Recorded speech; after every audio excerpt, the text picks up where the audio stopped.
बहुत सारे जम्मू कश्मीर के लोग देख रहे हैं, नौजवानों ने कहा कि एमएलएज अपनी सैलरी की बात कर रहे हैं। मैं उन लोगों को इस हाउस से बताना चाहूंगा, अगर सैलरी होगी तो ईमानदारी से काम होगा। मैंने मांग की है तो मैं चाहता हूं हमारी सैलरी होगी, जमीन पे हम लोगों से काम करवाएंगे और ब्यूरोक्रेट को भी काम कराने पे मजबूर करेंगे। जिस तालीम के बारे में हम बात कर रहे हैं 12,015 करोड़, उसके अलावा हेल्थ में हमने 8,913 करोड़ की बात की है। इस बजट से जिस तालीम को हम फरोग देना चाहते हैं उस पढ़ाई से आज तक हम लोगों को फायदा नहीं हुआ। अगर नौकरी मिल गई तो नौकरी में हमने काम कर लिया, अगर नौकरी नहीं मिली तो वो सिर्फ शेर व शायरी काम आती है, बाकी उस तालीम से हमें कोई फायदा नहीं है। मैं चाहता हूं कि सिलेबस में तब्दीली लाई जाए, करिकुलम जो है सुधारा जाए। उसके अलावा अब टाइम कम है, मैं इसलिए जल्दी बोल रहा हूं सर।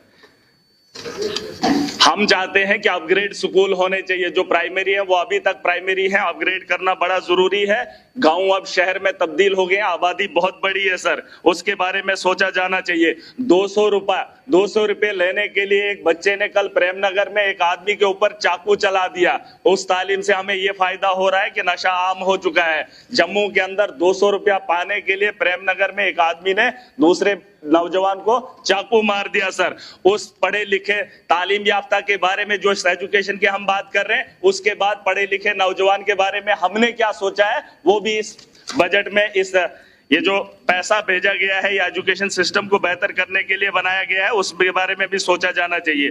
उसके अलावा सर एनएचएम और एनआरएचएम डॉक्टर्स बैठने को तैयार नहीं है। जो पढ़ा लिखा काबिल डॉक्टर है वो बाहर जा रहा है, उसे गवर्नमेंट की सैलरी अच्छी नहीं लग रही है। हमारा जो वेल क्वालिफाइड है, जो वेल ट्रेन है, बाहर से आया है और अपने क्लिनिक्स पे काम कर रहा है या बाकी जगहों पे धक्के खा रहा है। मैं चाहता हूं उन लोगों को जो है कॉन्ट्रैक्ट बेसिस पे उठाया जाना चाहिए, जिस तरीके से एनएचएम और एनआरएचएम जब से ये स्कीम आई है, जब से ये लोग आए हैं, हमारे पहाड़ी इलाकों में थोड़ी सी राहत हुई है। गुंदना के अंदर एक्सीडेंट हुआ, मैंने मैडम साहिबा को बोला, चिट्ठी लिखी, वहां पे एक्सीडेंट हुआ, रात 5 बजे का गालबन वाकया था, डॉक्टर वहां पे तैनात नहीं था। फिर जब हंगामा हुआ तो 15 लोगों के ऊपर एफआईआर लगाई गई। जब डॉक्टर वहां पर बैठते नहीं है तो एडमिनिस्ट्रेशन कार्रवाई करती है। जब लोग हंगामा करते हैं उनके खिलाफ तो लोगों के खिलाफ कार्रवाई होती है, डॉक्टर के खिलाफ नहीं। मैं बोलना चाहता हूं कि अगर वो वहां पर नहीं बैठेंगे तो उनके खिलाफ कार्रवाई कौन करेगा। मैंने मैडम को ऑलरेडी चिट्ठी लिखी है।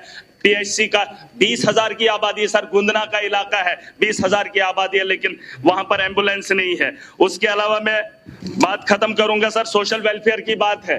इन्होंने बड़े किस्से सुनाए बुजुर्गों के लिए, इन्होंने स्कीमें लाई, लेकिन 3-4 साल से मैं देख रहा हूं कि सिर्फ फार्म भरे जा रहे हैं, पेंशन नहीं आ रही है। और जो सर अपाहिज हैं, जिनके पैर कटे हैं, जिनके बाजू कटे हैं, उनको 2000 से गुजारा नहीं होगा, क्योंकि वो रोजमर्रा की जिंदगी में जी नहीं पाएंगे। उनके उसमें भी इजाफा होना चाहिए। बाकी सर मैं चाहूंगा कि बीजेपी को वक्त मिलता है, एनसी को वक्त मिलता है, कांग्रेस को मिलता है, मुझे भी वक्त का ख्याल किया जाए ताकि मैं भी वक्त पे बात करूं और जो आपका सेशन होगा उस सेशन में अपना भी योगदान दे।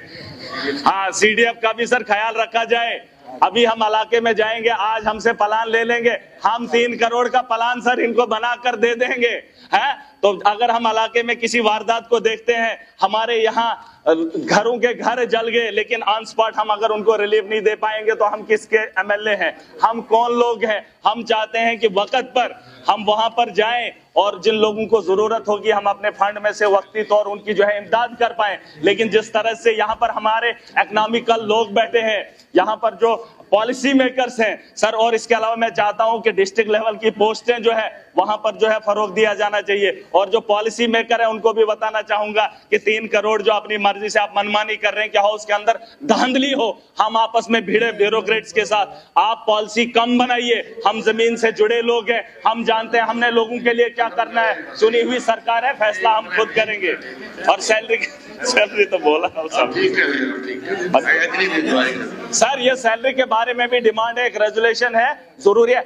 किसी ने कहा था कि ये लोग अपनी सैलरी की मांग कर रहे हैं। बहुत सारे जम्मू कश्मीर के लोग देख रहे हैं, नौजवानों ने कहा कि एमएलएज अपनी सैलरी की बात कर रहे हैं। मैं उन लोगों को इस हाउस से बताना चाहूंगा, अगर सैलरी होगी तो ईमानदारी से काम होगा। मैंने मांग की है तो मैं चाहता हूं हमारी सैलरी होगी, जमीन पे हम लोगों से काम करवाएंगे और ब्यूरोक्रेट को भी काम कराने पे मजबूर करेंगे। हमारी आज की कार्रवाई खत्म होती है।